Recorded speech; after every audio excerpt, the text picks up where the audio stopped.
Hola, buenas tardes. Bienvenidos a todos nuestros oyentes. Mi nombre es María Blasco, soy médico de familia y trabajo en la Unidad de Gestión Clínica de Nueva Andalucía en Almería. Soy coordinadora del Grupo de Trabajo de Atención a la Mujer en Semergen y para mí es un placer y un orgullo el poder moderar la sesión de esta tarde dentro del programa Semergen en vivo.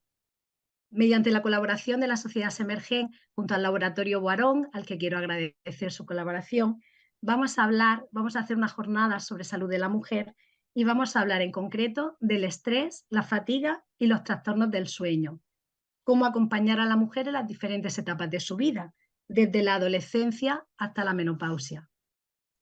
Estoy encantada de tener conmigo a dos magníficos ponentes, la doctora Elisa Alcantarilla y el doctor Joaquín Figueroa, que nos van a hablar mucho más específicamente sobre este tema.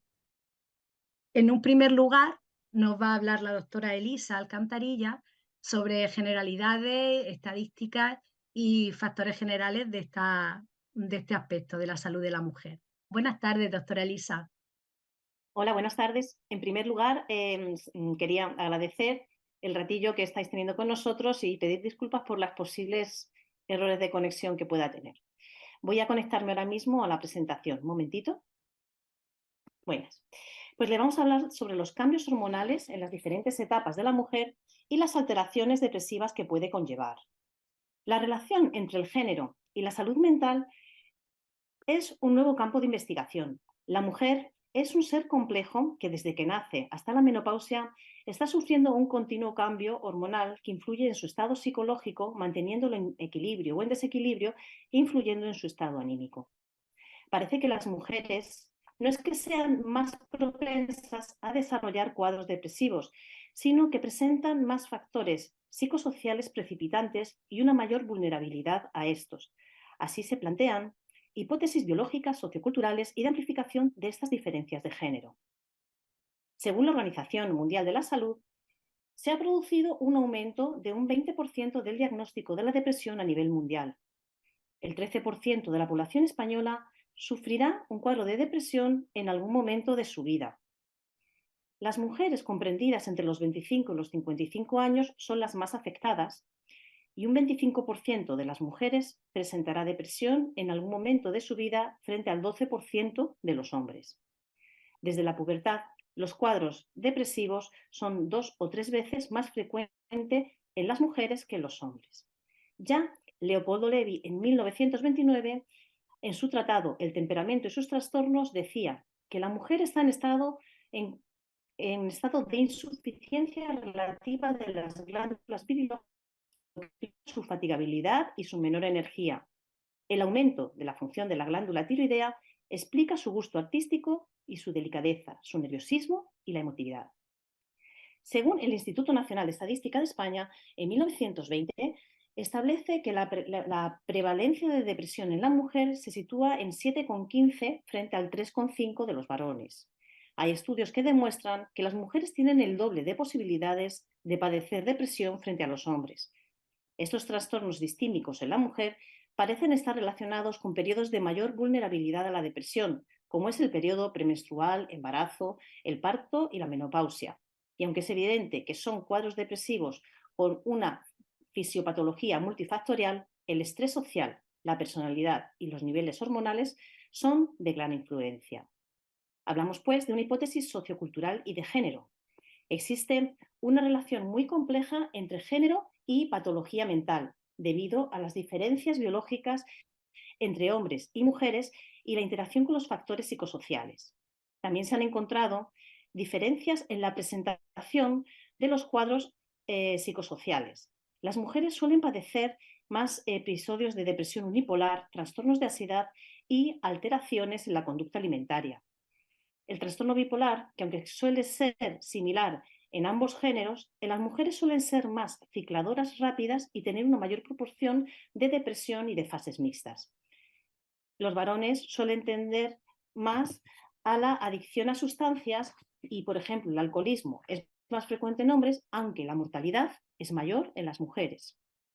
El sexo está genéticamente determinado desde el momento de la concepción Las diferencias morfológicas y funcionales se establecen en la fertilización hasta la manifestación final del fenotipo masculino-femenino en la pubertad. El género, por otra parte, se refiere a la autorrepresentación de las personas como hombres o como mujeres, las representaciones psicosociales de vivir como un hombre o como una mujer. Incluye, por lo tanto, aspectos biológicos, psicológicos, sociales, y así el género es el resultado de la interacción entre el genoma y el ambiente. Podemos decir que el género genera diferencias. Hablamos de estereotipos de género y los roles asociados a la mujer por el hecho de ser mujer. Nada más que el hecho de ser mujer implica una imagen corporal, un ideal de cómo debe ser y de cómo debe actuar. Suele tener un mayor nivel de exigencia y entra en conflicto con los propios deseos y con la frustración a veces de no poder alcanzarlos. Esto conlleva la aparición de la baja autoestima, la incapacidad, el aislamiento, que pueden ser el anuncio de una depresión. Y por esta causa, además, también suelen tener mayores trastornos de alimentación 6 veces más frente a los hombres. Ser mujer, además, implica un rol de cuidadora de familia y de hogar. Se ha comprobado que con la incorporación de la mujer al mercado laboral, esta llega a trabajar hasta 15 horas más que el hombre, con una sobrecarga de estrés y un menor tiempo para el autocuidado. Existe además una desigualdad estructural de género, con una mayor dificultad de la mujer para acceder a puestos de poder, a mejores sueldos.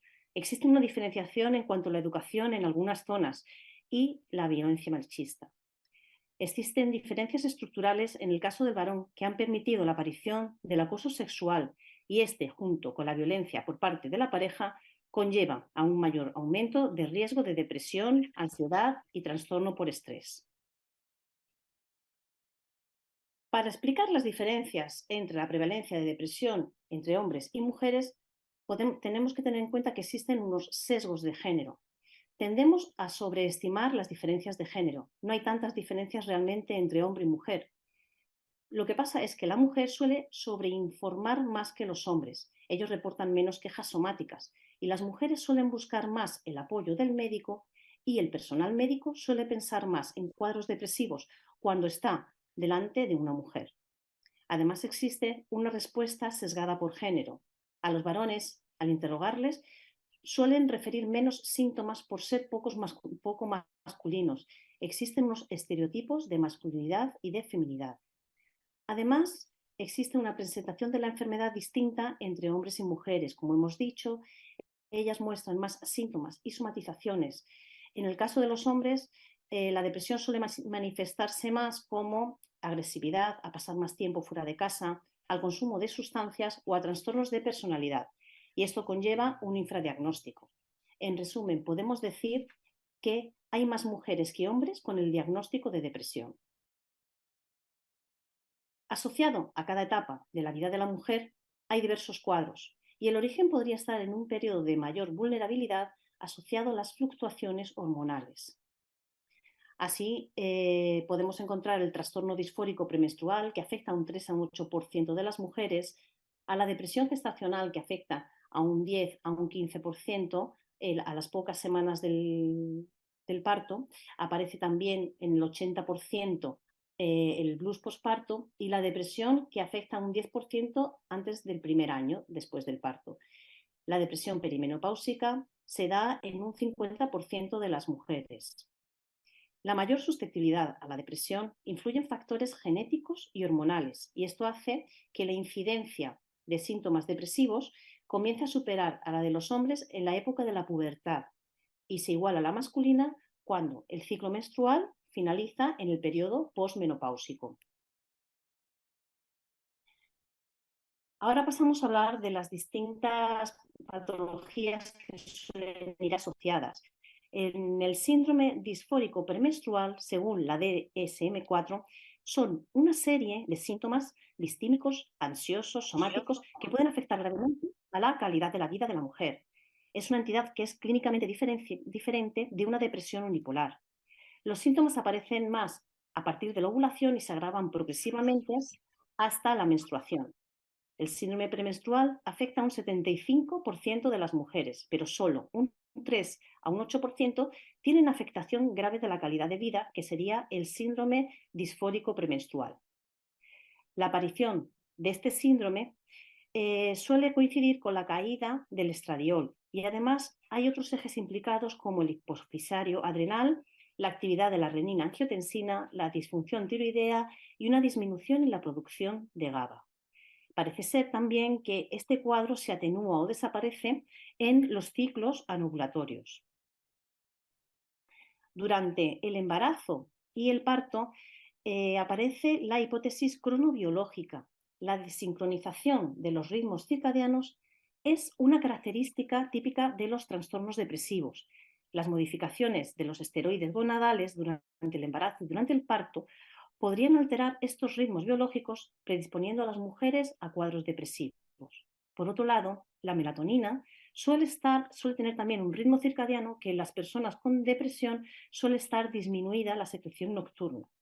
Pero en el caso de las mujeres deprimidas de embarazo y posparto, los niveles de melatonina suelen ser normales y se piensa que estas mujeres serían hiposensibles a las fluctuaciones de los niveles circulantes de estrógeno y progesterona sobre los receptores, sobre las células productoras de melatonina.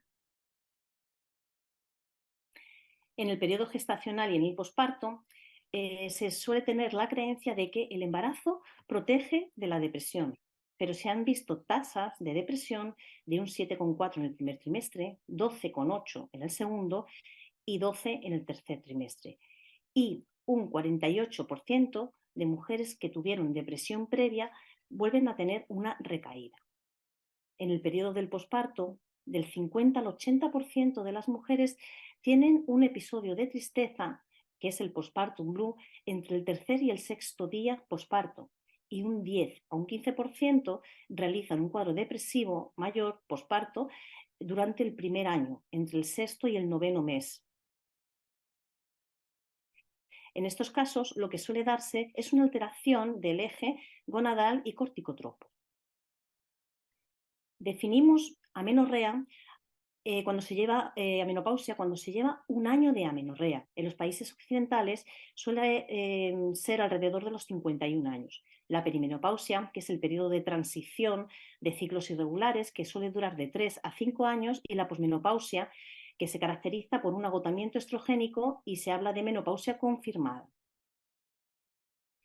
Podemos decir que la menopausia es la fase de duelo de la fertilidad y el modo de vivenciarlo depende de cómo se haya organizado la vida previamente.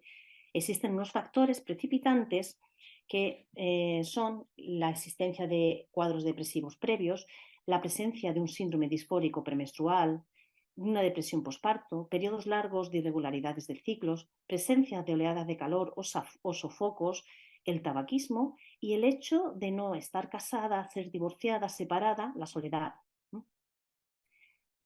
La fase de vulnerabilidad aumentada a la depresión va sobre todo desde la perimenopausia a la fase precoz de la posmenopausia, dándose 3 veces más de episodios depresivos de forma general, 2 veces más en casos de personas que habían tenido depresión previa y 14 veces más de recidivas de depresiones previas a la premenopausia.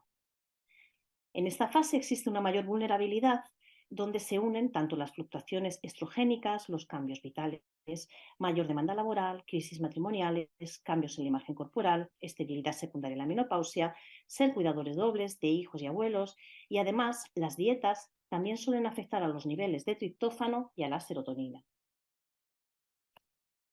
En cuanto al insomnio, podemos decir que del 15 al 20% de los adultos padecen insomnio. Las mujeres, los ancianos y las personas con problemas físicos o mentales son los más afectados.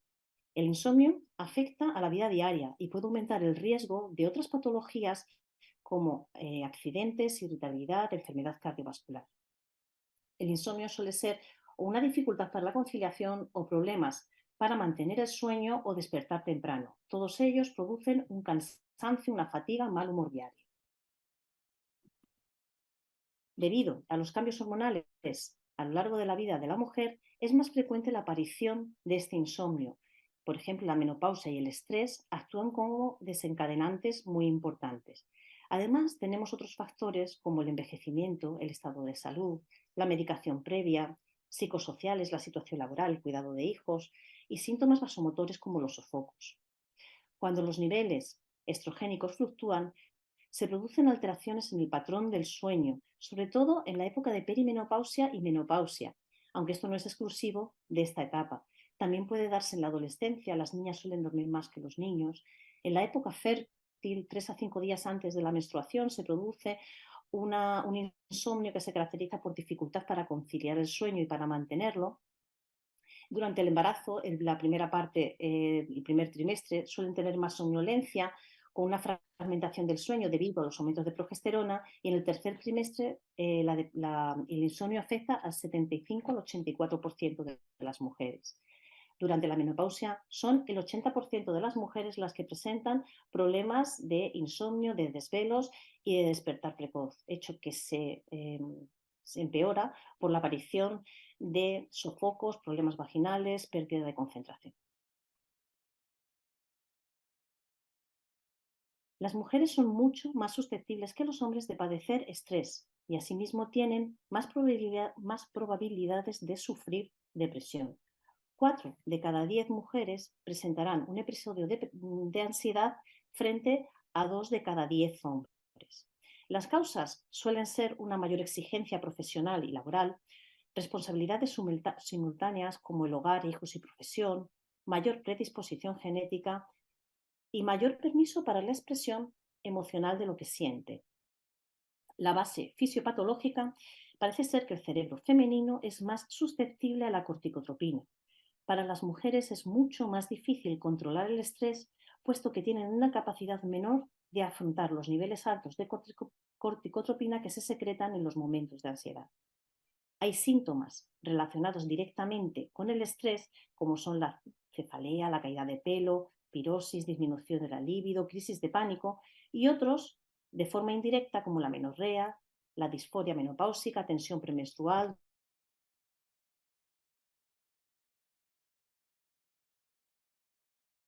Parece ser que hemos perdido la conexión con la doctora Elisa Alcantarilla. Hemos perdido la conexión no podemos ver su presentación.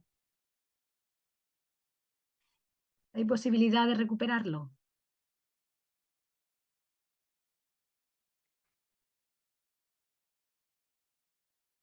Sí, por supuesto. Vamos con el segundo ponente de la tarde. Tengo el placer de presentarle al doctor Joaquín Figueroa Alchapar. Es doctor en medicina por la Universidad Complutense de Madrid en el área de neurociencias, facultativo de atención primaria en el Centro de Salud Infante Infante Don Luis de Boadilla del Monte y es profesor del grado de Nutrición Humana y Dietética en la Universidad Europea de Madrid. Buenas tardes, doctor Joaquín. Buenas tardes, María. Mucho gusto en compartir esta jornada, este webinar con vosotros. Agradecidos por esta invitación de Semergen y en general también a Laboratorios Guarón y especialmente a Sirven Balmí por siempre confiar en mí para ir de vuestra mano, ¿no? Y hacer este tipo de aportaciones que siempre son de agradecer, ¿no? En nuestro colectivo. Muy bien, Bueno, Joaquín. pues, Nos pues vas a hablar de los cambios hormonales en las distintas etapas de la mujer, sí, ¿no? sí, con vuestro permiso voy a compartir pantalla, voy a proceder a presentar unas diapositivas. Realmente dos partes. Intentaremos ir ágiles para que los tiempos cundan, sobre todo en relación con los mensajes a dar. Comparto Muy ya bien, está compartido el escenario. pues estamos deseados de Eh, escucharte. Venga, pues un placer compartir, insisto, este ratito y estos mensajes dirigidos a mis colegas. Bueno, pues un poco en la línea de lo que la compañera ha empezado hablando, argumentando y un poco a colación de ello, yo voy a acentuar, poner un poquito el acento en dos aspectos, sobre todo los cambios hormonales que va a experimentar la mujer a lo largo de su ciclo vital y un poco en qué se fundamentan estos cambios, sobre la base de una serie de gráficos muy esenciales y que el mismo gráfico evidentemente va a ir experimentando modificaciones a lo largo de las distintas etapas de la vida de la mujer y donde claramente de forma visual va a quedar muy evidente lo que está sucediendo, ¿no? Y por supuesto, para llegar a entender que realmente bajo esos cambios que se están produciendo, evidentemente se acompañan toda una serie de modificaciones en la estructura neurológica, hormonal, psicológica de la mujer y evidentemente eso la predispone y la hace susceptible, bueno, pues a fluctuaciones del estado de ánimo muy propias y muy características de la mujer como género, ¿de acuerdo? Y evidentemente que se acentúan llegados a determinados momentos y etapas de su vida, ¿no? Como es toda la transición menopáusica, acercándose al final ya prácticamente y entrando en la etapa menopáusica propiamente dicha. Bien, bueno, pues un poco con ese esquema un poco a modo de recopilación, centrar un poco las etapas del ciclo vital de la mujer.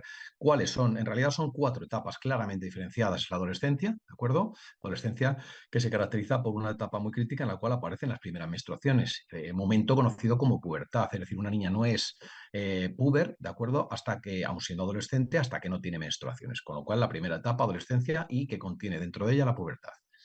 La etapa fértil de la mujer, en la cual se desglosan 2 posibilidades también, en el que la mujer, o bien, bueno, por supuesto, se mantenga de forma neutra, de forma normal, no embarazada, sin descendencia, no reproduciéndose, o bien entre en un escenario de embarazo, ¿de acuerdo? Y, por supuesto, a continuación, tras ese embarazo, una fase de lactancia propia e inherente a su condición de mujer para poder dar, amamantar y alimentar a su futuro bebé, ¿de acuerdo?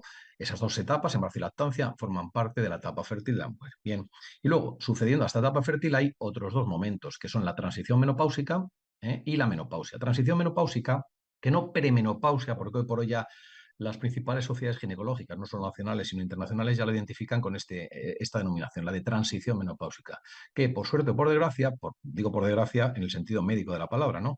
Por todos los pormenores que pueden acompañar a la mujer en cuanto a su salud durante esta etapa, ¿no? Y luego ya para acentuarse mucho más, llegado a la menopausia, pues evidentemente va a hacer que la mujer tenga que conocerla, asumirla, porque gran parte de su vida va a pasarla en este momento, realmente entre la transición menopáusica y la menopáusica propiamente dicha. Bien, bueno, pues un poco eso, desde a modo un poco de recopilatorio. Y respecto a los componentes del ciclo menstrual, evidentemente, el ciclo menstrual de la mujer, por así decirlo, tiene que distinguir eh, 4 escenarios, es decir, desde lo que supone la secreción pulsátil de las gonadotropinas, esas hormonas LH, FSH, luteotropina, folículo-estimulina a nivel de la hipófisis y que tiene un patrón de secreción pulsátil mes a mes, ¿de acuerdo?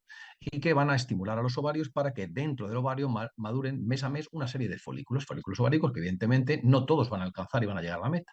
No será 1 o 2 contados o 3 los que lleguen, pero en definitiva uno solamente el que tendrá éxito y culminará provocando la ovulación como tal, y evidentemente con ello la producción de una serie de hormonas cíclicas también, estradiol, progesterona, que a lo largo de los distintos días del mes van a experimentar fluctuaciones, evidentemente fluctuaciones que van de la mano de todos los cambios emocionales y fisiológicos que experimenta, como bien podéis saber, la mujer a lo largo de su ciclo.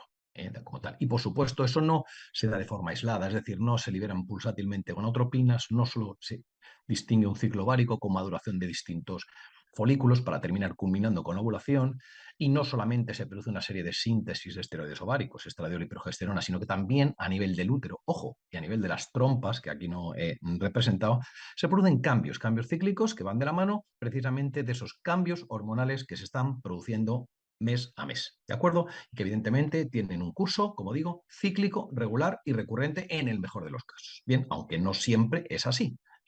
Bueno, entendido eso, es muy importante también llegar a entender este concepto, los estadios del ciclo reproductor femenino. La mujer, desde que tiene sus primeras menstruaciones, es decir, desde su pubertad, momento en el que tiene la primera menstruación, es decir, la menarquia, hay una serie de etapas de estadios a lo largo de su vida hasta que culmina con la última menstruación y, por supuesto, toda la fase posterior, la posmenopáusica, ¿de acuerdo? Y que abarca toda su vida, con duraciones variables, como veis aquí en este esquema, siguiendo los criterios de Stroh, los distintos estadios del envejecimiento reproductor de la mujer, que quedan aquí magníficamente representados. Estos son el gold estándar, son los criterios estándares que definen un poco el ciclo reproductor femenino en los distintos estadios en los que se encuentra la mujer, tanto en su momento fértil, reproductivo, como en la transición menopáusica y en su posmenopausia. ¿De acuerdo? Como veis aquí en este gráfico, en esta tabla, la fase perimenopáusica es la que se encuentra, como su propio nombre indica, en torno a la menopausia. ¿De acuerdo? Es decir, sin haber llegado a estar menopáusica, la mujer hay una fase previa, incluso posterior, que se solapa con la menopausia como tal y que este concepto es lo que se conoce como perimenopausia. Bien, bueno. Bueno, llega la adolescencia, ya lo hemos dicho, etapa entre los 10 y 19 años. ¿Qué es lo que define esta etapa como hito significativo en la vida de la mujer? La pubertad, la aparición de las primeras menstruaciones, madurez sexual e inicio de la fertilidad. Bien, evidentemente esto va de la mano de lo que está sucediendo hormonalmente a nivel del eje hipotálamo hipofiso ovárico. ¿Y dónde empieza todo esto, toda esta película, por así decirlo, ¿no? Valga el símil, entre comillas? Bueno, pues con la pulsatilidad de la gonadorrelina, la GnRH, en la adolescencia y que tiene lugar en el hipo. Bueno, en la adolescencia no, viene sucediendo desde intraútero, ¿no? De acuerdo, inclusive en el periodo fetal, solo que esas secreciones de GnRH, gonadorrelina, hipotalámica, experimentan fluctuaciones cíclicas desde el periodo fetal, ¿de acuerdo? Incluso llegado un momento en que intraútero se experimenta algo así como una mini pubertad en miniatura, para luego estar durante un largo periodo de tiempo en absoluta quiescencia, hasta que se llega a el momento de la pubertad, en el cual, en torno a los 10-16 años de edad, sucede pues lo que aquí gráficamente se representa, es decir, se experimenta un aumento del pico de GnRH y que para que plenamente se considere maduro tiene que adquirir un ritmo de secreción y una pulsatilidad, es decir, no solamente se tiene que secretar, sino en tiempo y forma, es decir, tiempo, duración, ¿de acuerdo? Y amplitud de los pulsos de secreción. Porque en base a esos pulsos de secreción y a la cantidad de hormonas secretada en cada uno de los pulsos, nos podemos encontrar con distintas situaciones, ¿de acuerdo? Situaciones en las cuales hay una pubertad propiamente dicho normal, ¿de acuerdo?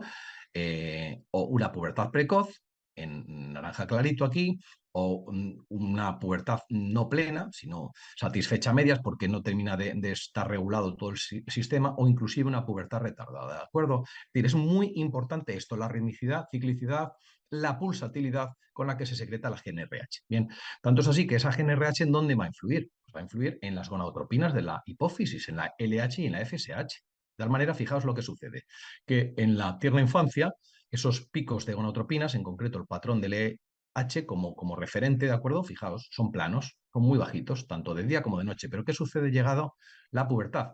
Que los picos nocturnos de LH aumentan. De tal manera que deben ir teniendo este espectro de secreción en la infancia y hasta el momento de la pubertad. Es decir, ¿qué empieza a suceder? Pues que se altera este cociente, ¿de acuerdo? Que en principio es mayor en favor de la FSH, de la foliculoestimulina, mayor que la luteotropina. ¿Y qué sucede? Pues que llega el momento de la pubertad, se produce el cambio de patrón, de tal manera que estas hormonas que vienen estando aquí bajo mínimos, coincidiendo con el mínimo de la GnRH, ¿qué suceden? Que empiezan a aumentar.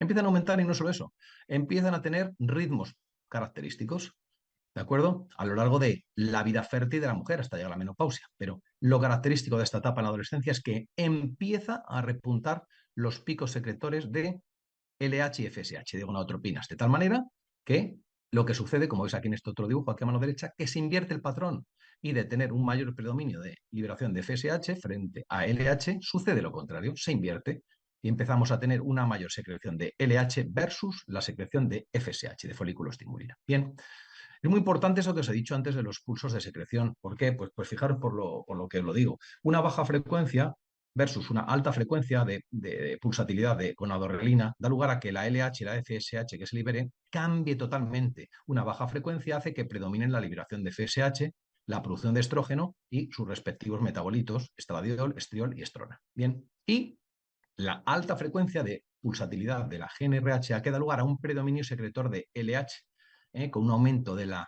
producción de progesterona y andrógenos preferentemente, andrógenos que a su vez se desdoblan en los dos formatos fundamentales que son la testosterona y la dihidrotestosterona, entre otros, ¿de acuerdo? Además de los correspondientes andrógenos suprarrenales, ¿de acuerdo? De hidroepiandrosterona sulfato y androstendiona, ¿de acuerdo? Androstendiona en este caso, más bien, andrógeno de origen y naturaleza ovárica. Bien, es decir, que la pulsatilidad de GnRH es muy importante. ¿De qué? De cara a que se desvíe el perfil hormonal de la mujer en un sentido estrogénico propiamente dicho, o que se desvíe en un sentido progestogénico androgénico. Bien, muy importante.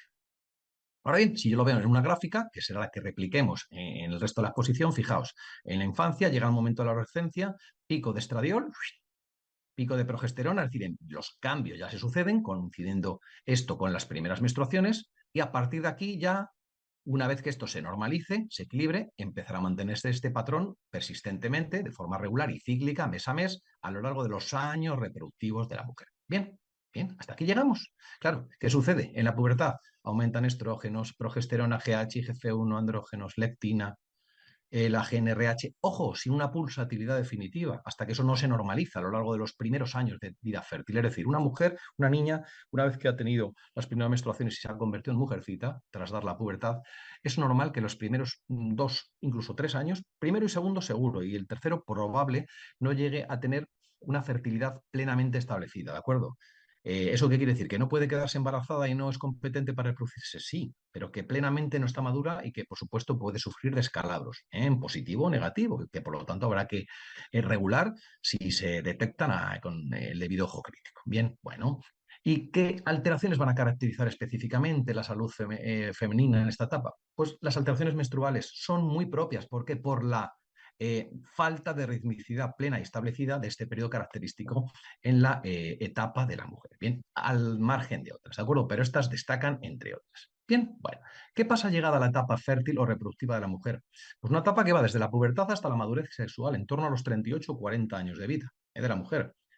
Y que, por supuesto, conlleva el qué? Situaciones especiales fisiológicas como el embarazo y la lactancia. ¿Y no? ¿Qué pasa en este momento con los patrones de gonadotropinas? Fijaos, esa falta de ritmicidad persistente, diurna versus nocturna, ya se produce y se iguala. Es decir, gonadotropinas de día y de noche pasan a tener un patrón similar, pulsátil, rítmico y cíclico. De tal manera que este patrón que aquí empezó a aumentar claramente ya como signo prolegómeno del cambio y de la condición de fertilidad en la mujer, por pequeña que ésta sea, ¿no?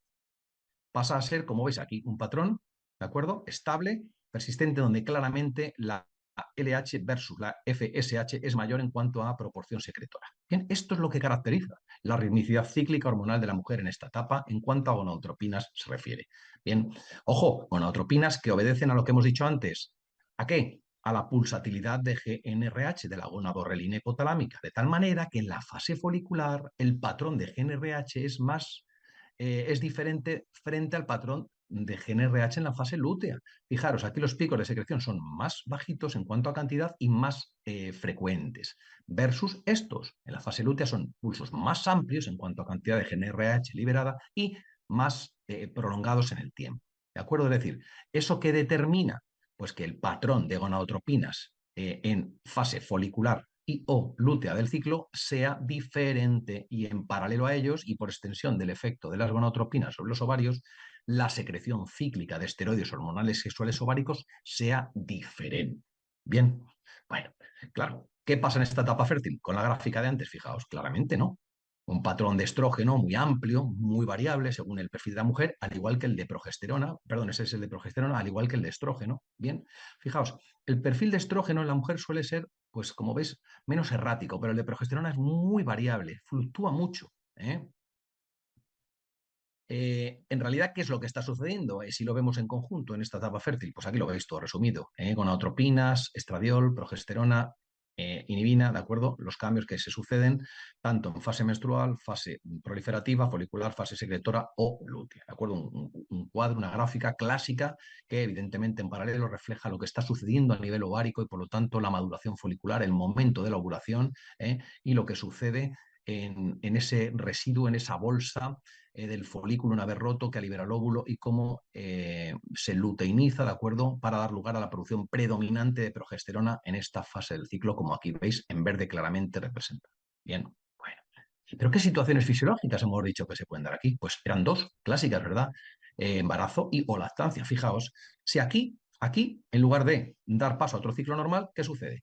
La mujer, como sucede aquí, ¿de acuerdo?, se embaraza.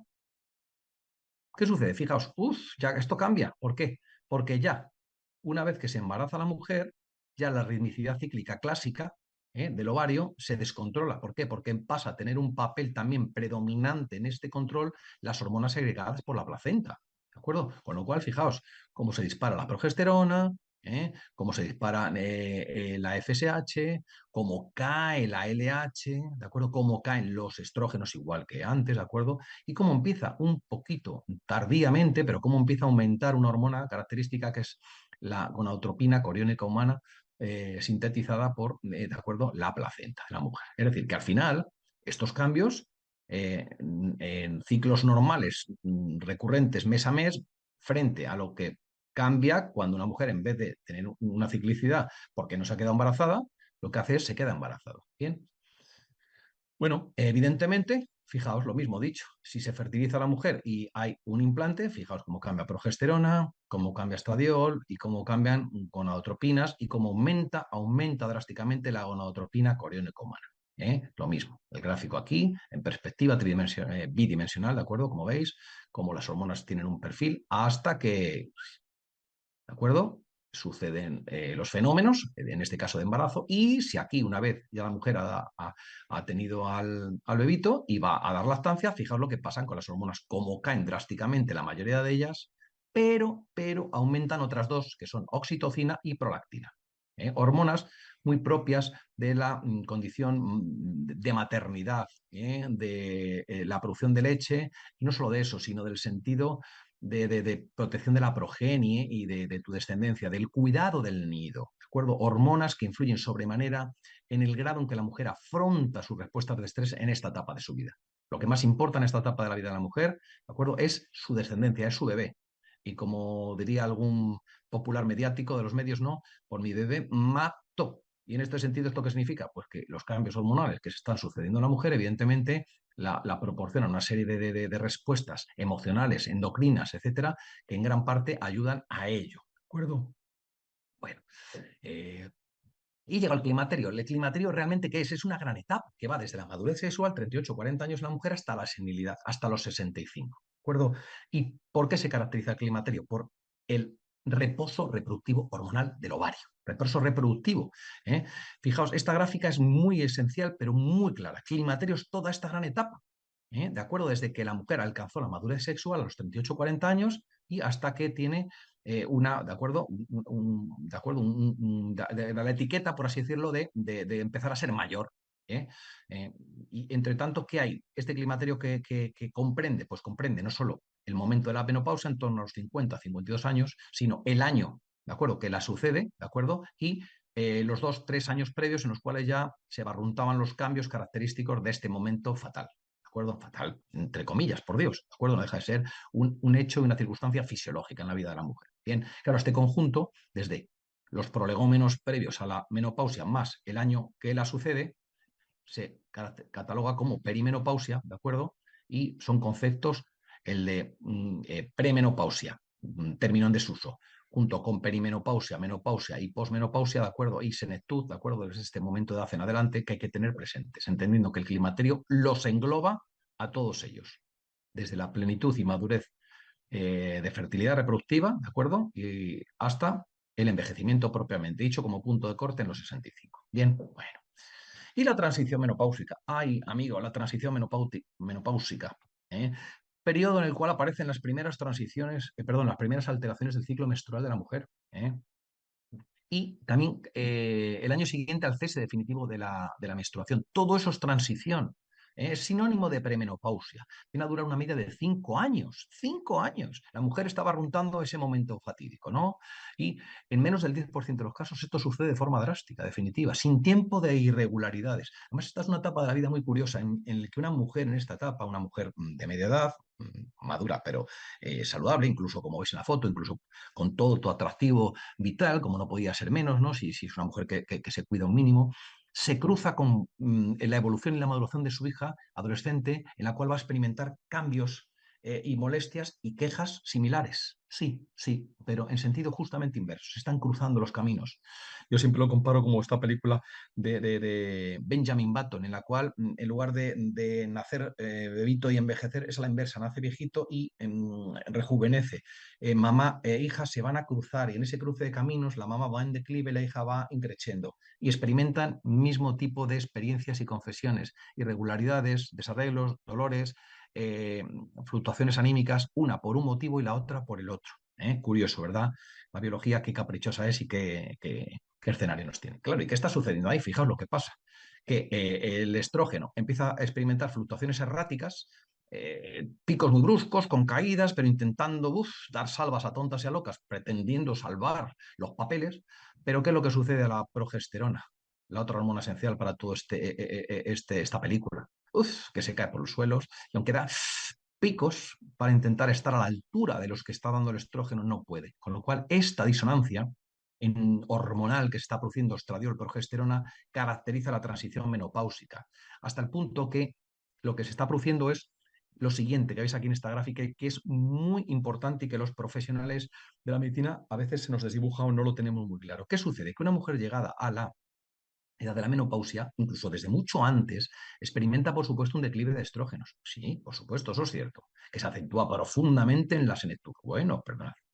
Bien, pero eso no es menos importante con respecto a la hormona progesterona, cuyo declive empieza prematuramente mucho antes, inclusive desde los 35 años en adelante, muchas mujeres antes de llegar a la menopausia han experimentado un declive del 75% de los niveles de progesterona. Resultado, que ya cuando la mujer empieza a experimentar un declive de estrógenos, ya lo ha tenido profundamente de progesterona. ¿Y la consecuencia cuál es? Que llega el momento de la menopausia, hay una profunda disonancia entre el equilibrio, entre el ratio estradiol-progesterona.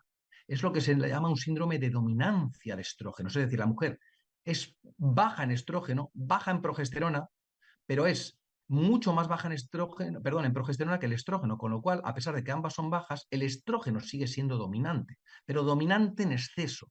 Y ese exceso de dominancia estrogénica es el responsable de los problemas hormonales, muchos de ellos tumorales, muchos de ellos de naturaleza ingrata en el sentido de neoplasia y demás ginecológica que experimenta la mujer en la media edad en adelante. Porque precisamente es el exceso de estrógeno y el exceso de estrógeno no compensado por una suficiente cantidad de progesterona la responsable de muchos de los problemas que giran en torno a la salud de la mujer desde muy temprano, incluidos esos sobrepesos, esos redemas, retenciones de líquidos, fluctuaciones arriba al alza muy fáciles, dificultad para perder el peso, la resistencia a la acción de la insulina desde muy temprano, en la juventud. Es decir, todo ello va en relación con este concepto de la dominancia de estrógeno por un déficit de progesterona muy precoz no compensado. Bien, importante concepto. Bien, bueno, evidentemente, llegada la transición menopáusica, ¿qué sucede? Pues lo mismo que le sucede a tu hija jovencita.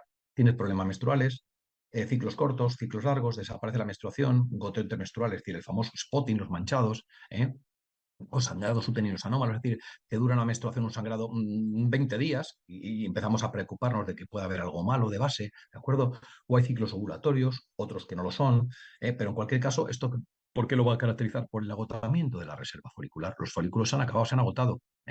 Ya no hay más. La mujer viene a experimentar a lo largo de toda su vida unas 400 menstruaciones, ovulaciones, ¿de acuerdo? Es más menos de media lo que viene a experimentar la mujer. Pues llegados a este punto, el grueso de los soldaditos se han acabado, ya no hay más folículos y de quedan unos pocos que están muertos de inanición y no pueden ser estimulados porque las hormonas que los estimularían ya no funcionan adecuadamente.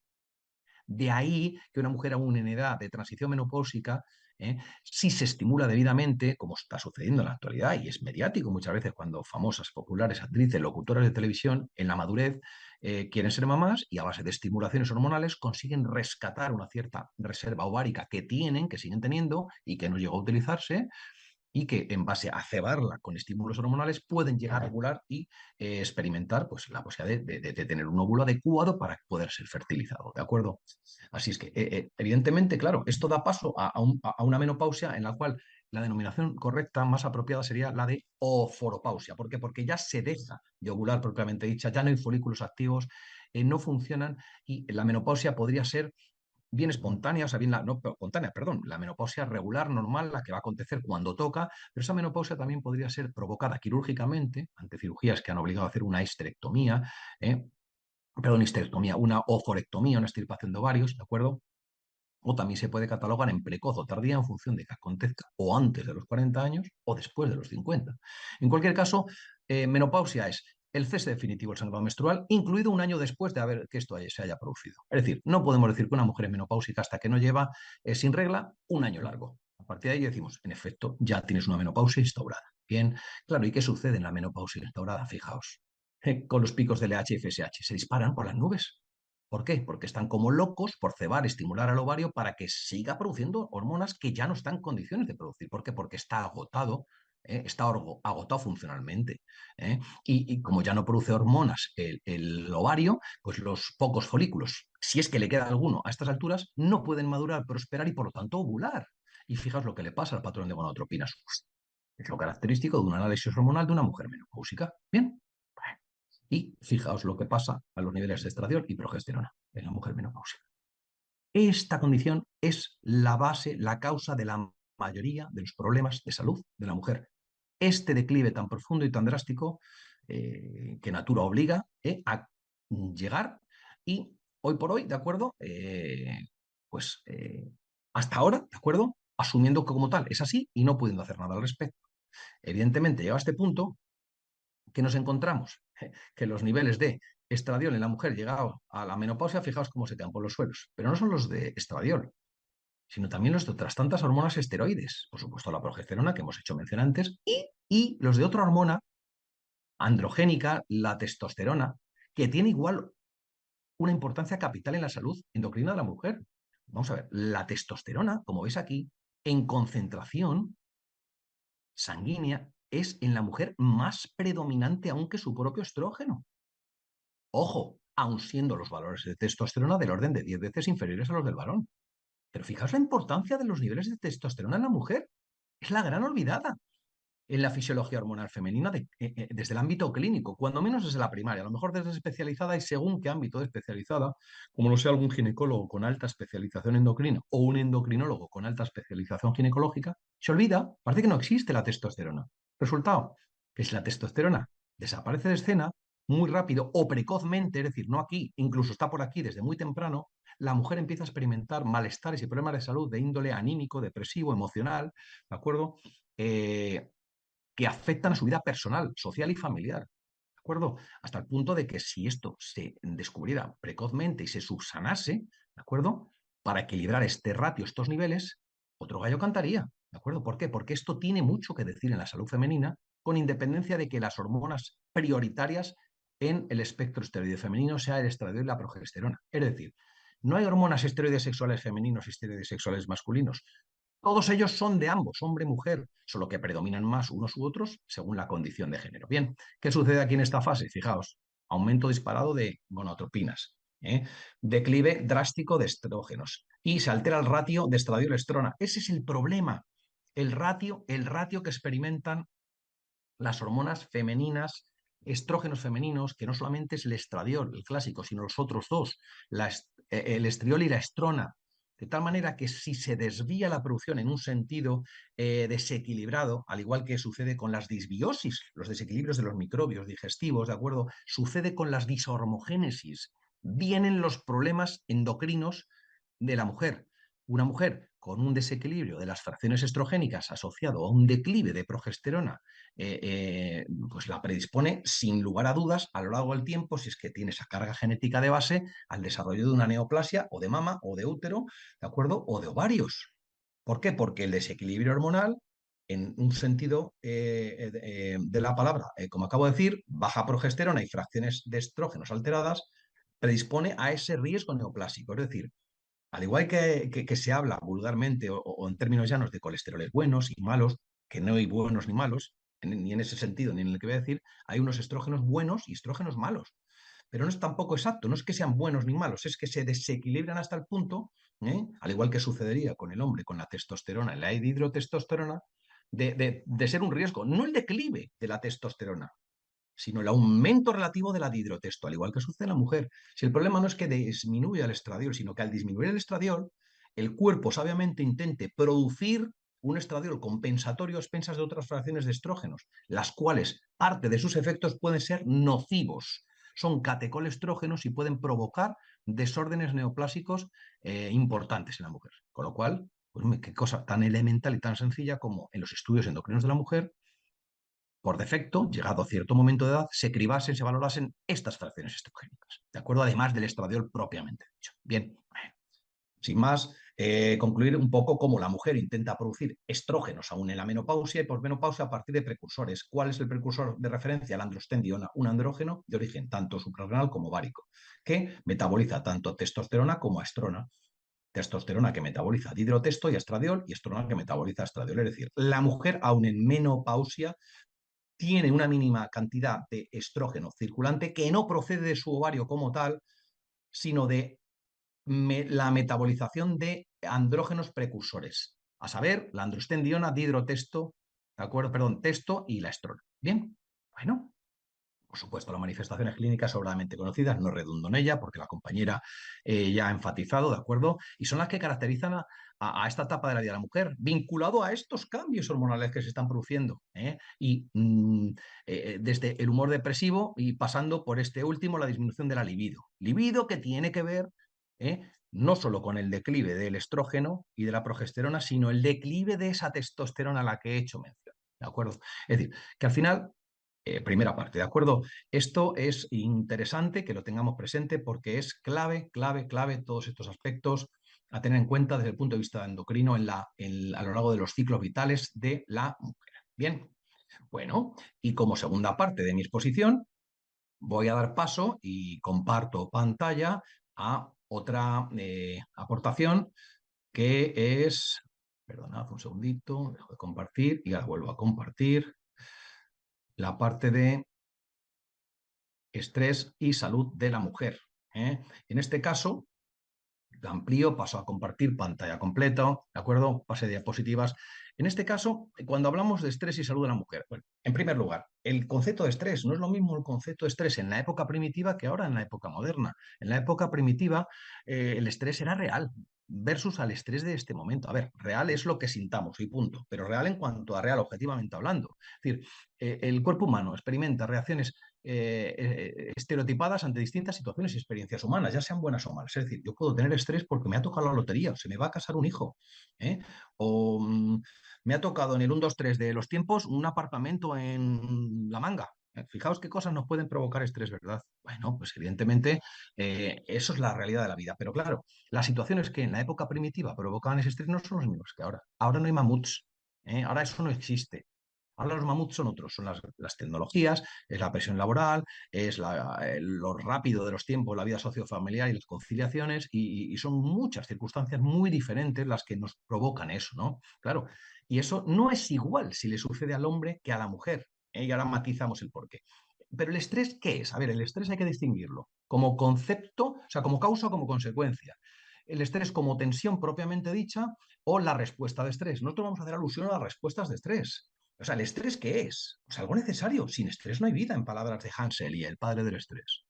De noche, mi cerebro sigue activo, mi corazón sigue latiendo, mis pulmones respiran, mis riñones funcionan.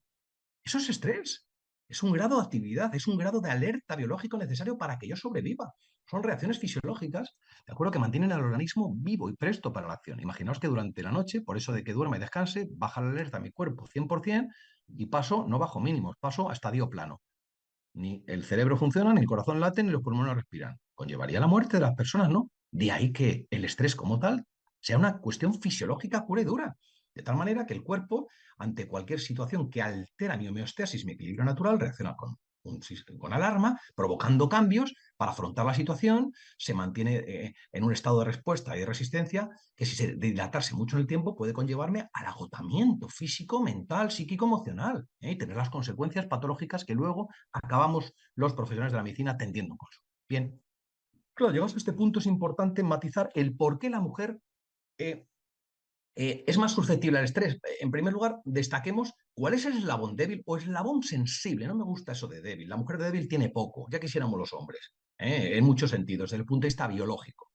Pero sí que hay una debilidad especial, una sensibilidad especial de la mujer bajo situaciones de estrés. ¿Cuál? La reproducción, la función reproductiva de la mujer se ve afectada, se ve repercutida, se ve mermada especialmente como consecuencia los efectos del estrés. ¿Hasta qué punto? Hasta el punto de que la función reproductiva se frena, se suspende y o se altera con mayor o menor grado, pero en caso extremo llega a suspenderse, a frenarse, a abolirse. Es decir, pero ¿por qué? Eslabón débil. ¿Pero cuál es la...? A ver, es muy, muy, muy claro. La mujer hembra de género, hembra de especie, desde un punto de vista biológico evolutivo. Como estamos en un círculo médico, clínico, docente y profesional, lo entendemos. Esto no tiene un tinte machista, que cuando se hablan en distintos foros a veces se equivoca la cuestión. Desde un punto de vista biológico evolutivo, la mujer tiene una función biológica reproductora encomiable, encomiable. Es decir, ella es la que puede albergar en su seno al futuro producto de la concepción, al bebé. ¿Qué van a hacer? Es decir, su función es la reproducción desde el punto de vista biológico, por supuesto, semillada por el varón, que la pasa el esperma para que fertilice el ovocito correspondiente, ¿no? Y a partir de ahí ya evolucione el desarrollo de un óvulo, ¿vale? Fertilizado. Bien, ¿vale? Pero ¿por qué eslabón débil? Muy sencillo. ¿Os creéis que una mujer en situación de estrés, su cuerpo va a preocuparse de reproducirse? Quieto. Yo llevo cientos de millones de años de evolución y digo que si estás estresada, te preocupan cosas, quieres chutar, jugar al fútbol, ser trabajadora, dormir poco, preocuparte de los hijos, ocupaciones y obligaciones laborales, pues va a ser que, como tienes un cometido biológico superior, ancestral, pues como no estás haciendo un frente adecuado a todo ello, voy a frenar eso. ¿El qué? El que puedas reproducirte. Es muy loable, ¿no? La biología tiene sus motivos, tiene su sentido. Eh, es decir, o una cosa o la otra. Ah, quieres las dos. Tú quieres reproducirte, quieres ser fértil, no quieres tener problemas menstruales, ni desórdenes, ni dishormogénesis que te provoquen problemas a lo largo de tu etapa de vida fértil y tu transición menopáusica a menopausia. Muy bien. Pues muy sencillo. Empieza a conocer al estrés, tus fuentes de estrés, tu sensibilidad al estrés, ¿de acuerdo? Cómo afrontarlo y, por supuesto, lo principal, ¿cómo evitamos el fracaso, la interferencia con la función reproductiva en caso de respuestas de estrés? Con algo tan esencial como la alimentación saludable y ordenada. Al final es una cuestión de energía. El estrés conlleva mucho gasto energético del organismo, que no se compensa, que si no se compensa, perdón, quiero decir, el cuerpo es inteligente y dice, o sea, vamos a ver, tú estás estresado, además quieres hacer vida normal, muy bien. Has subido las revoluciones, las vueltas del motor. Muy bien. Esto te cuesta tanta gasolina, tanto combustible. Tienes que invertir energía. Estoy estresado. Estoy quemando más micronutrientes, más magnesio, necesito más complejo B, necesito más energía en forma de carbohidrato, ¿de acuerdo? ¿Me la estás dando? No, lo siento. Todas aquellas vías, aquellos circuitos responsables de las respuestas de estrés van a funcionar a expensas de secuestrar nutrientes, ¿de acuerdo? Y provocar una sangría biológica en la cual te cortacircuita lo no preferente, en este caso la reproducción. Qué fuerte, ¿no? Qué interesante y qué bonito a la vez. Y qué fácil de entender. Cualquier disfunción reproductora en una mujer sometida a cuestiones de estrés, está claro que se combatería con estrategias de coping, de afrontamiento y con una higiene de vida saludable en cuanto a materias de sueño, descanso, técnicas de mindfulness, relajación, ¿de acuerdo? Y la alimentación ordenada y saludable, en donde entran en escena algunos nutrientes selectivos muy críticos, a los cuales haremos alusión en un momento, ¿vale? ¿Qué tipos de respuestas biológicas al estrés hay? Fundamentalmente cuatro: psicológicas, que se desdoblan en cognitivas y emocionales, nerviosas, endocrinas e inmunológicas. Bien, y en este sentido, ¿cómo responde neuroendocrinamente el organismo al estrés? Fijaos, en las respuestas de estrés se desdoblan en dos, hay realmente dos ejes del estrés: el eje, por así decirlo, catecolinérgico, simpático, adrenal, propiamente dicho, y el eje hormonal, endocrino, el hipotálamo, hipófiso, adrenal. Son dos ejes, ¿de acuerdo? De tal manera que el eje simpático adrenal se origina en el locus, perdón, en la amígdala, ¿de acuerdo? Y amígdala que sigue un circuito descendente de producción de catecolaminas que termina liberando no solamente directamente a nivel central, sino estimulando la médula suprarrenal para que las produzca. Esta respuesta de liberación de catecolaminas por parte del eje, la rama simpático-adrenal, es la respuesta rápida de lucha-huida a corto plazo de la respuesta de estrés. Es decir, es una respuesta inmediata, ipso facto, para que actúes rápido. Aumenta la frecuencia cardíaca, el ritmo de sudoración, las pulsaciones, la glucosa en sangre, se dilatan las pupilas, se redistribuye el flujo sanguíneo. Respuesta urgente, rápida, inmediata, aguda, versus la respuesta a medio, corto, largo plazo, que es la respuesta endocrina del eje hipotálamo hipófiso adrenal, cuya activación también tiene lugar aquí arriba, desde la amígdala, que luego termina activándose circuitos hipotálamo hipófiso adrenales, de tal manera que una cadena de estímulos endocrinos, empezando en hipotálamo, corticoliberina, siguiendo hipófisis, adrenocorticotropina, termina estimulando suprarrenal para que libere cortisol y otras tantas hormonas andrógenas, entre otras, ¿de acuerdo? O aldosterona, mineralocorticoides. ¿Para qué? Para ajustar a largo plazo las respuestas de estrés y las necesidades del organismo, que tiene que estar en situación de resistencia y aguante frente a una situación estresante sostenida en el tiempo. Este es el problema. La gente que vivimos, mujeres, hombres, en este estado de perpetua tensión, de estrés sostenido, de respuesta hormonal y activación perpetua del eje hipotálamo hipófiso adrenal. Esto es normal, es una respuesta de alarma rápida, urgente e inmediata.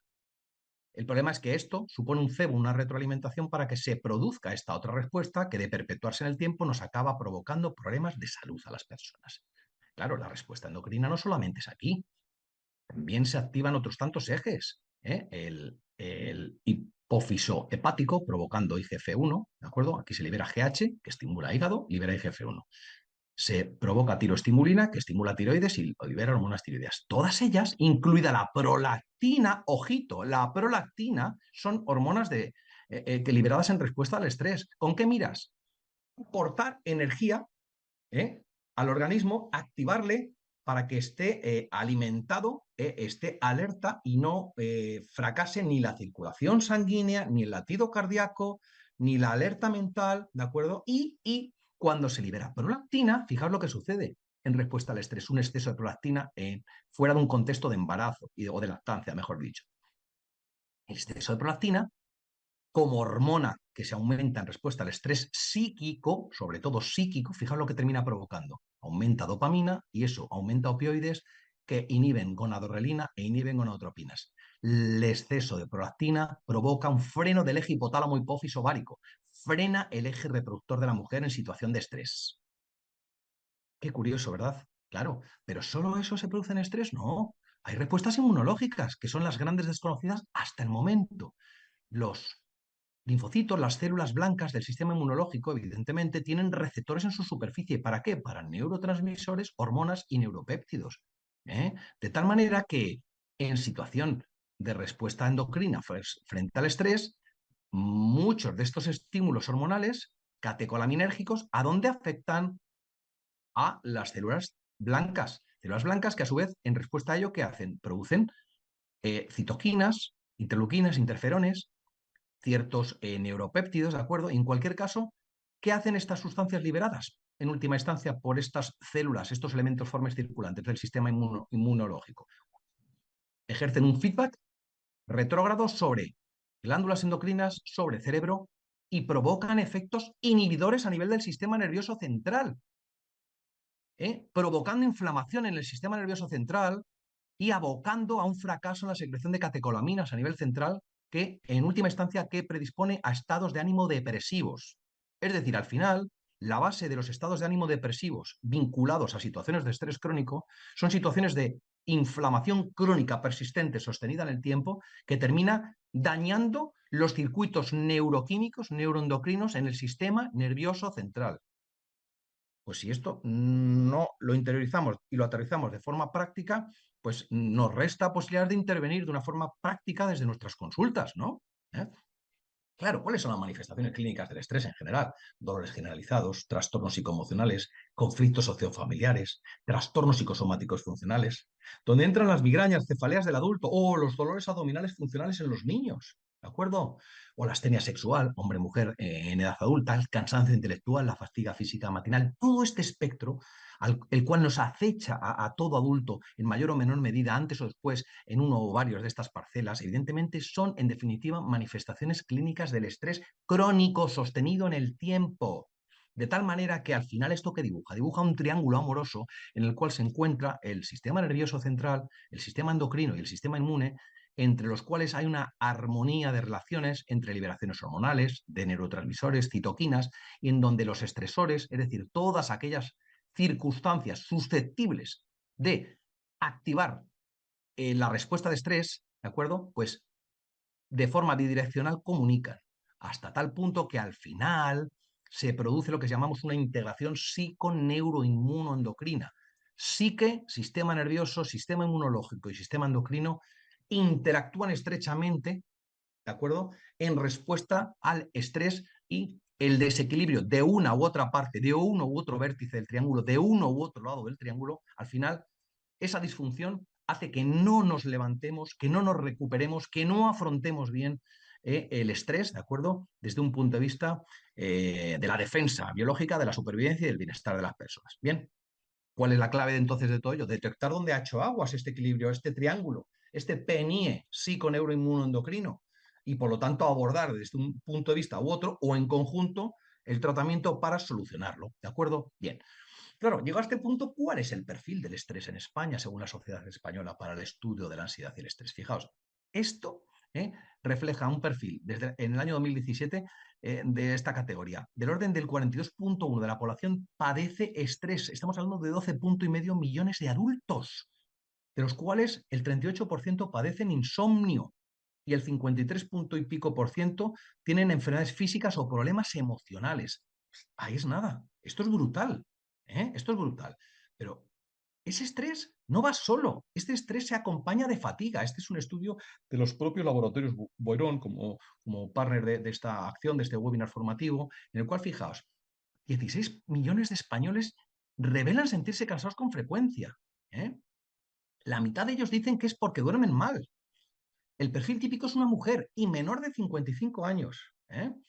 Y en general, el 60 y casi 4% asocia esa fatiga a un elemento clave que influye en su estado anímico. Es decir, hay relaciones entre insomnio, fatiga, estrés, cansancio. ¿eh? 2 de cada 3 españoles culpan al estrés de sus preocupaciones y la calidad de sueño. 1/3 de la población padece insomnio, la mayoría mujeres. ¿eh?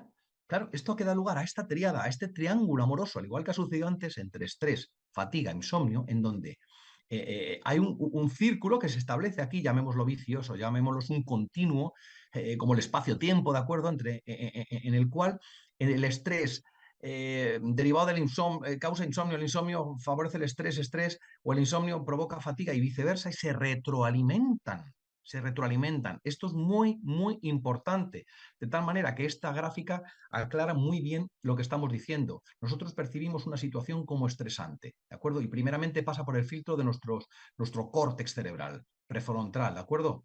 De tal manera que esto se procesa previamente y decidimos, juzgamos de una forma racional de si me tiene que provocar estrés o no aquello que percibo o que veo. Ojo, esto en visual, pero también lo hay en olfativo y lo hay en auditivo, con conexiones a mismo niveles, ¿de acuerdo?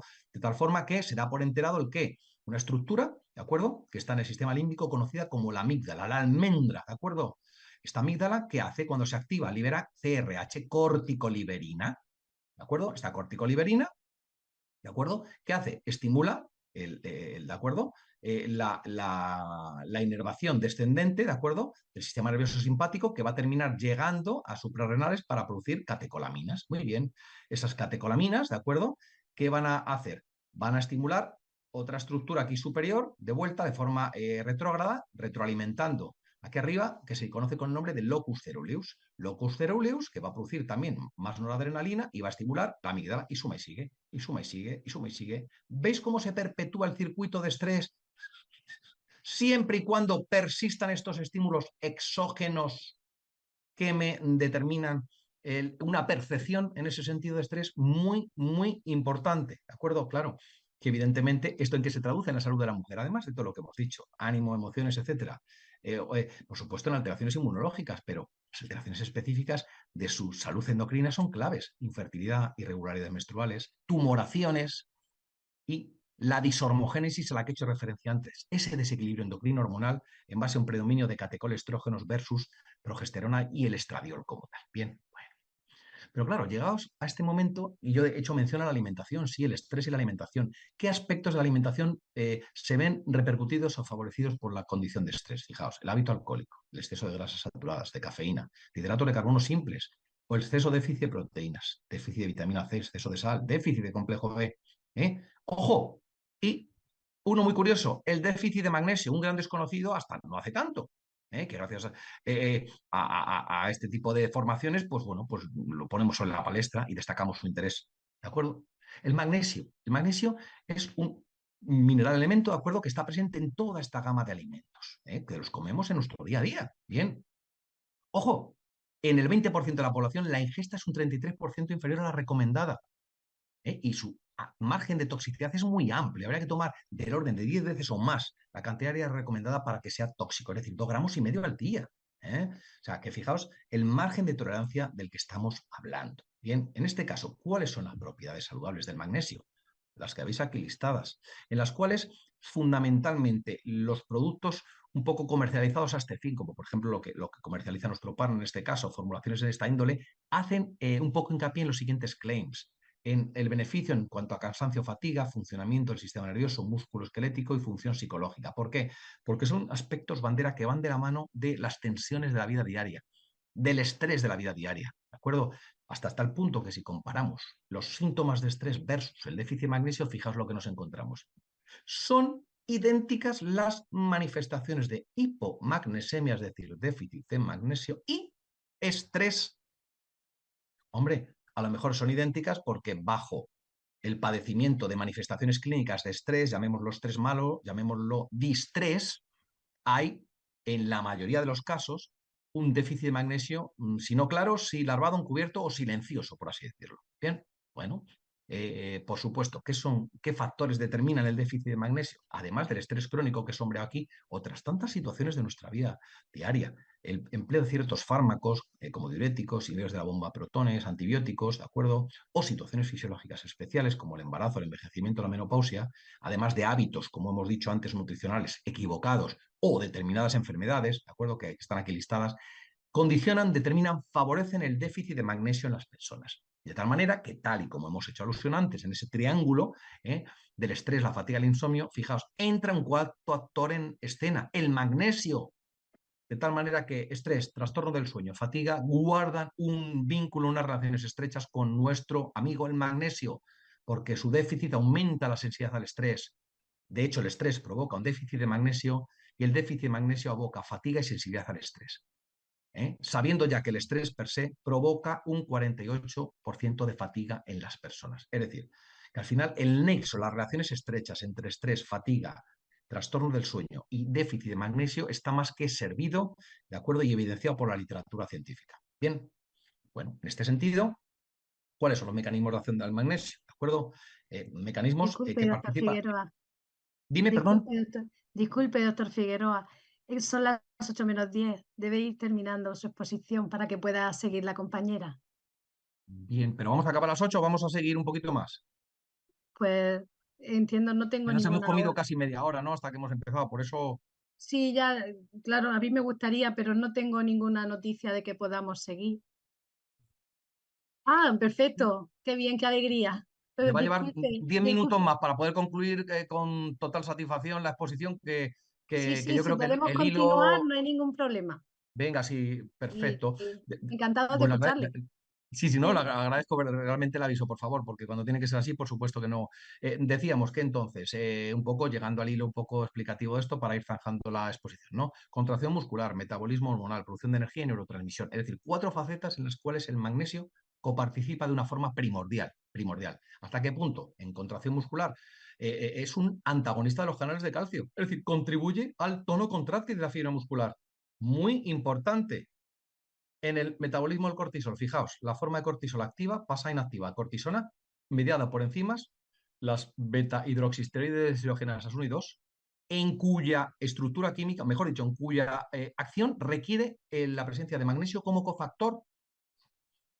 Y en el metabolismo energético, por supuesto que se requiere la presencia obligada de vitaminas del complejo B y de magnesio para que todo el ciclo de Krebs, toda la glucólisis, toda la obtención de energía metabólica en forma de ATP se acontezca y se produzca. Es decir, no podemos obtener energía satisfactoriamente si hay déficit de magnesio, además de otros nutrientes, macros y micronutrientes, sobre todo del complejo B. Bien, pero he llegado a este punto como detalles críticos. La neurotransmisión, muy importante, y el papel del magnesio. Probablemente el gran desconocido para muchos de nosotros, como lo ha sido para mí hasta no hace tanto tiempo, ¿de acuerdo? Es decir, el magnesio. El magnesio participa en la neurotransmisión de varios circuitos neuroquímicos. La serotonina actúa como cofactor de la enzima triptófano hidroxilasa. Amplifica la interacción entre serotonina y receptor y favorece la transmisión celular de la señal. Es decir, en la neurotransmisión serotoninérgica, neurotransmisor que participa en el estado de ánimo, como eutimizante, como equilibrador, no tanto ya como estimulante o inhibidor, equilibra la jugada de las catecolaminas estimulantes y de neurotransmisores depresores. Participa el magnesio. Pero no solo eso, en otras dos vías neurotransmisoras.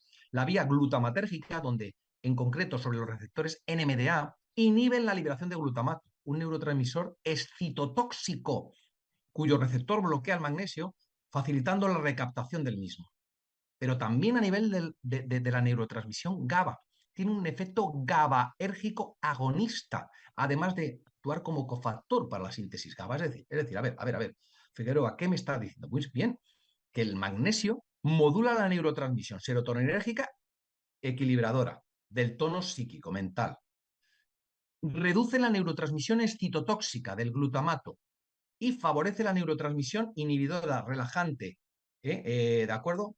Del GABA. Es decir, magnesio tiene un papel muy crítico en la neurotransmisión de tal manera que frena la hiperexcitabilidad neuronal vinculada a respuestas de estrés, mejorando la neurotransmisión GABA, frenando la hiperexcitabilidad glutamatérgica, ¿de acuerdo? Y por lo tanto frenando la respuesta que se provoca a nivel neuroquímico. Esto es muy importante, pero no solo eso, y a nivel sueño. El magnesio, ¿qué hace? Inhibe receptores glutamatérgicos, los excitadores, y sirve como estimulante de la síntesis fisiológica natural de melatonina. La melatonina, como tal hormona, tiene una ruta a partir del L-triptófano, ¿de acuerdo?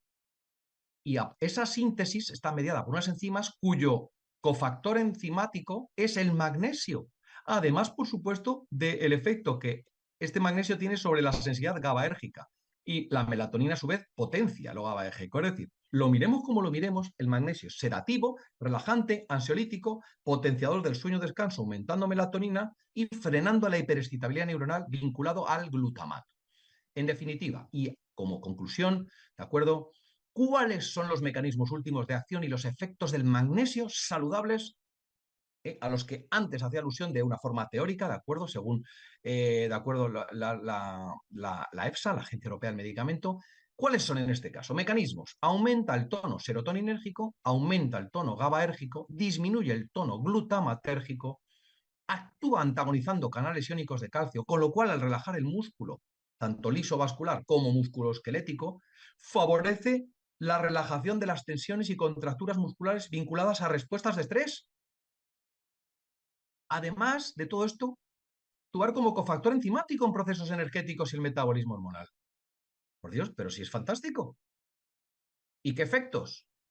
Esos son los mecanismos. ¿Con qué efectos? Optimizando neurotransmisión a nivel central, disminuyendo la activación central de hormonas de estrés, la excitabilidad neuromuscular y con ello las tensiones, contracturas, favoreciendo un aumento de los niveles de energía, del catabolismo de cortisol como hormona principal de estrés y aumentando la síntesis fisiológica natural de melatonina como hormona.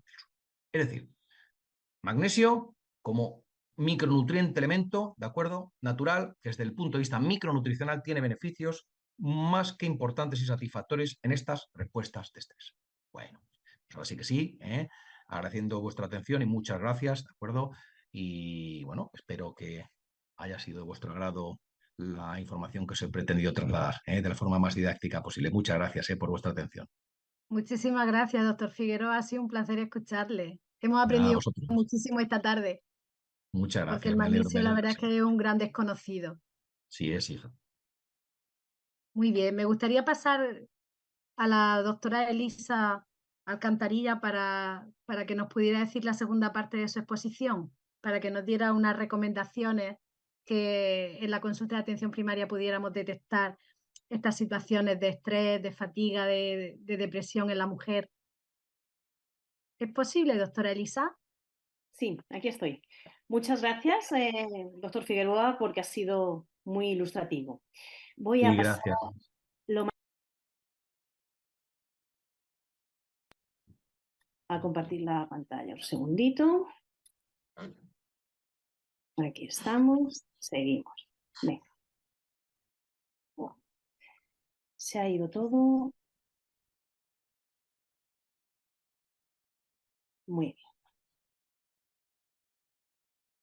Aquí estamos. Bueno, pues ahora vamos a hablar sobre cómo romper este círculo vicioso. Como hemos visto, en la mujer se da una combinación de factores emocionales, psicosociales, que en determinadas épocas de la vida nos lleva al agotamiento, la depresión, el cansancio, alteraciones del humor, insomnio, y a esto le añadimos los cuadros somáticos como los sofocos, calambres, dolores abdominales, cefaleas, artralgias. Todos estos síntomas van unidos y son propios de determinadas etapas de la vida. El hecho de ser mujer y llegar a determinadas etapas de mayor vulnerabilidad, como la menopausia, no tiene por qué implicar que tengamos que aceptar esta situación con tristeza y con cansancio. Es importante que desde los servicios sanitarios consideremos los riesgos sociales a los que se enfrentan las mujeres por el hecho de ser mujeres. No hacerlo conllevaría a graves errores en el diagnóstico y en el tratamiento. Es preciso un análisis y una escucha activa en la consulta, donde las mujeres acuden más que los varones. Y hay que estar atento a buscar estos síntomas en somatizaciones, en peticiones repetidas de laboratorio, en pluriconsultas. Otras veces nos cuentan más cuadros más relacionados con alteraciones psicológicas como depresión, distimia, y hay que sospechar esta patología. Tenemos que saber reconocer esa especial circunstancia en la mujer y darle un enfoque integral donde atendamos tanto a la salud emocional y a la salud física, proponiendo unos cambios en los estilos de vida y reducir el cansancio propio de esta época y aumentar la energía.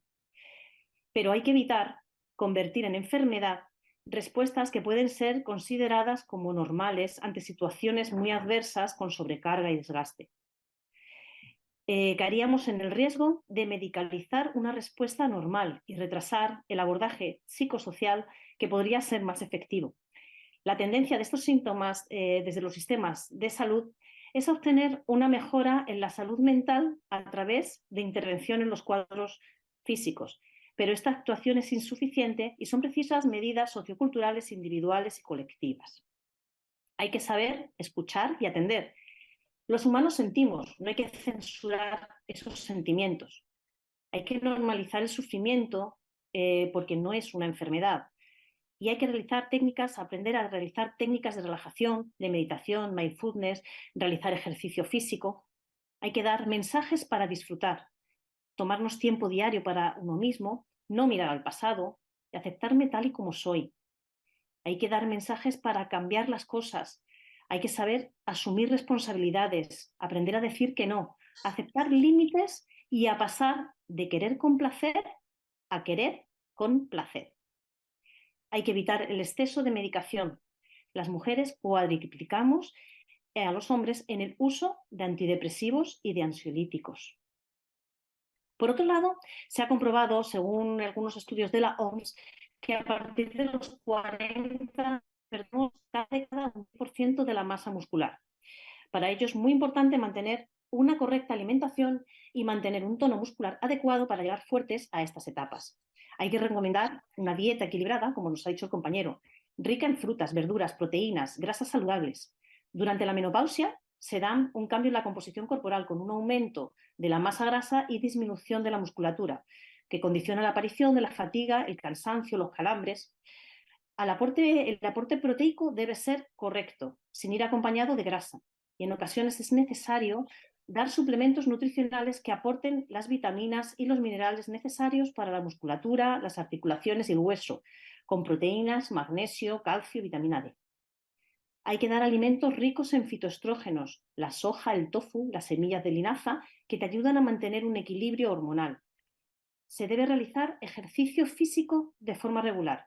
Una dieta adecuada será correcta siempre y cuando vaya acompañada de un ejercicio correcto.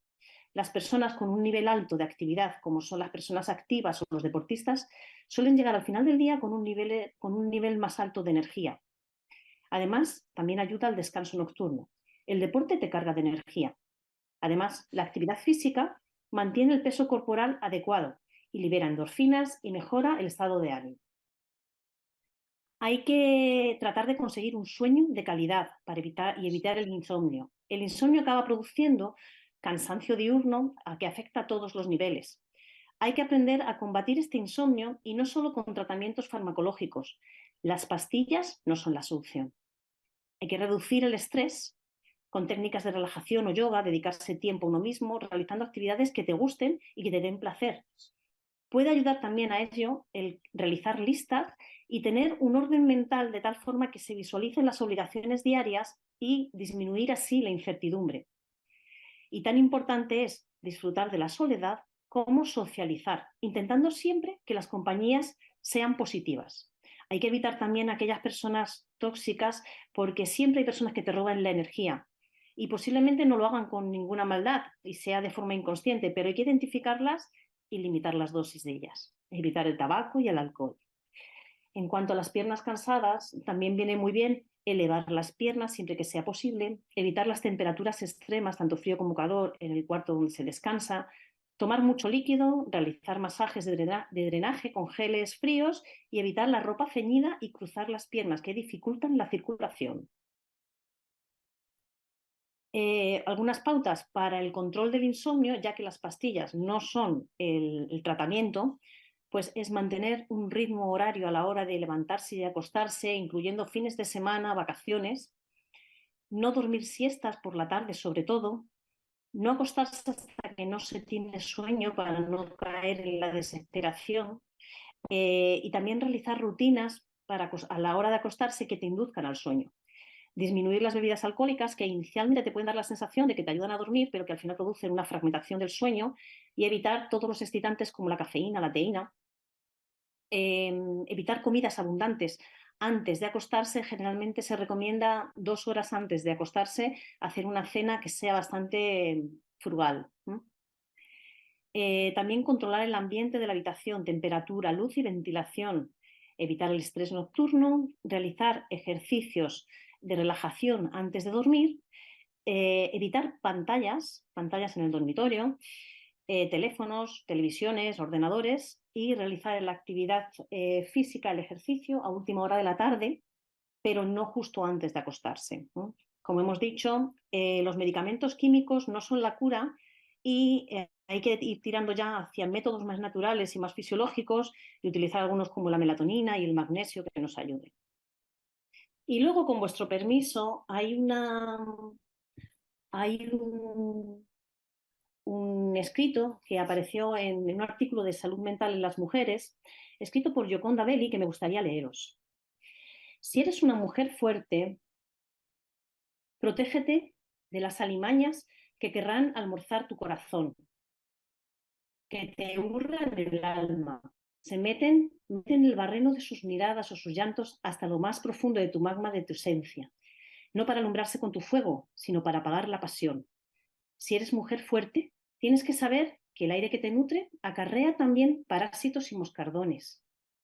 No pierdas la compasión, pero témele a cuanto conduzca a negarte la palabra, a esconder quién eres, lo que te obligue a ablandarte y te prometa un reino terrestre a cambio de una sonrisa complaciente.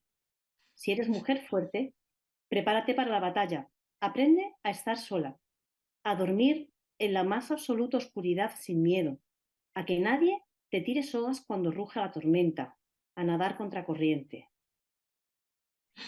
Lee, hazte el amor a ti misma, construye tu castillo, rodéalo de fosos profundos, pero hazle anchas puertas y ventanas.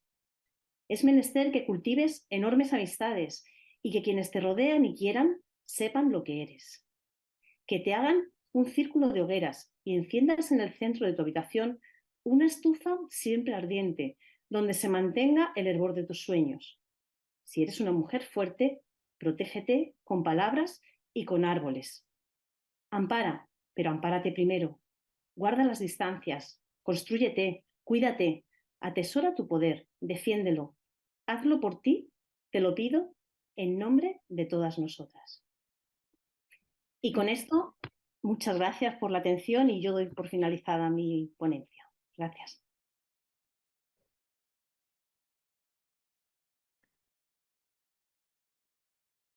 Para mí ha sido un placer el poder moderar esta sesión y el nivel de los ponentes ha sido altísimo. Yo no sé, he disfrutado cada momento de vuestra exposición. Quería haceros una pregunta, aunque sea solamente una pregunta a cada uno. Quería, por ejemplo, para el doctor Figueroa, ¿me oye bien? Sí, te oigo, María. Vale. Pues, Joaquín, ¿qué piensas que podríamos hacer desde la atención primaria para darle al magnesio la importancia realmente que tiene en la salud? Porque es un gran desconocido para nosotros. Ujú. A ver, yo lo veo fácil. Es decir, algo que siempre se nos insta a hacer y que hacemos poco, a veces por falta de tiempo, por la dinámica propia de la consulta y para lo cual realmente debemos revelarnos y poner solución.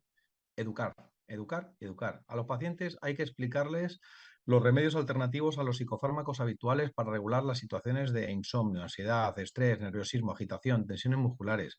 Es decir, Ujú. por supuesto que un fármaco en última instancia va a actuar a nivel superior, pero si en lugar de tratar directamente la consecuencia de esos estados de estrés o de disturbios anímico-emocionales, mentales, ¿de acuerdo? Tratamos las causas, pues mejor que mejor. Y en esas causas, una pata de banco importante, por supuesto, además del ejercicio, la higiene del sueño, están los déficits nutricionales, tanto de macros selectivos como de micros muy específicos, y en donde entran en escena nutrientes como el magnesio.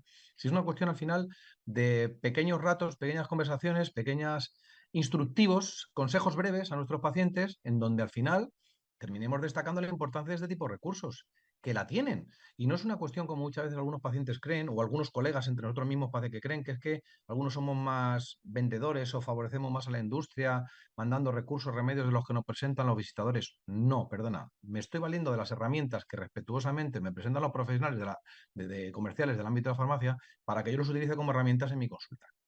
Me podrá interesar más o menos un remedio u otro, pero por favor, que no te guste la mercancía no quiere decir que la desprestigies. Respetuoso porque hay una labor detrás, científica, académica, ¿de acuerdo? Por parte de la industria, los laboratorios que abanderan tal los cuales bioactivos con un fin, ¿no? Y el magnesio es un claro exponente, por ejemplo, en el caso que nos ocupa, entre otros muchos, ¿de acuerdo? Pero como nutrientes destacados, y en cuanto a la actitud, pues lo que te digo, María, es decir, educación, educación, educación y consejo breve y tener esa pauta y esa tónica habitual en nuestras consultas en la medida de lo que podamos, ¿eh? Mm. Y seguro que así hacemos mucho bien. ¿De acuerdo? Es mi opinión Muy bien. personal, ¿eh? ¿Eh? Muchas gracias por tu respuesta, Joaquín. A ti, María, Y muchas doctora gracias. Elisa, querría preguntarte, según tu experiencia, desde los 10 minutos que tenemos en la consulta de atención primaria, mm, ¿qué no se nos puede pasar a hacer con esa mujer perimenopáusica que nos llega cansada, que nos refiere fatiga, que está estresada, que no puede más y tiene la confianza con su médico de familia de contárselo? Bueno, pues yo siempre digo que tenemos 10 por paciente, 10 minutos, pero que hay pacientes que necesitan 30 minutos, 30 segundos, que diga, y otros Ujú, a los que les robamos esos 9 que sobran y ujú, hay que dedicarnos a escuchar. Muchas veces solamente con escucharles ya se van sintiendo comprendidos, de escucharles y después hablarles, decirles que lo que le está pasando es algo normal, que hay que tener paciencia, que son etapas de la vida y tener tiempo pues, para explicarles un poquito cómo funciona el cuerpo, porque cuando lo entienden, cuando se lo explicas, ya no se sienten tan desesperados, no lo ven como una enfermedad, lo van viendo como algo normal. Entonces yo creo que es muy importante perder ese tiempo con unos para dárselos a otros y explicarles ujú. todo, porque es una inversión de futuro. Entonces, yo creo que lo único que podemos hacer ahí es escuchar, hablar y luego, pues, no, pues apoyarnos un poquitito, aprender a desprendernos de lo que son los fármacos, de tanto fármaco que es que te pones a mirar y dices, fármaco para estar nervioso porque estás nervioso, otro fármaco porque como te aplacas mucho hay que activarte. Y dices, es que es todo medicalizado. Entonces hay que intentar darles armas para que no dependan tanto de nosotros y prepararles y técnicas de relajación, medicaciones alternativas como el magnesio. Y Mm. yo creo que ahí está, es dedicarles tiempo, que si se lo quitas a uno, se lo puedes dar a otro. Hay tiempo, pues, hay tiempo suficiente para dedicarle a una mujer menopáusica que te viene 28 veces en el último mes. Sí, hay tiempo. Muy Y ya bien, está. pues muchísimas gracias por vuestra intervención. Encantada de haber moderado esta sesión y les emplazo a próximos eventos que tengamos lugar en Semergen en vivo. Muy bien, pues Buenas muchísimas tardes a gracias. todos. Buenas Muchas gracias. tardes. Muchas gracias. Gracias. Buenas tardes.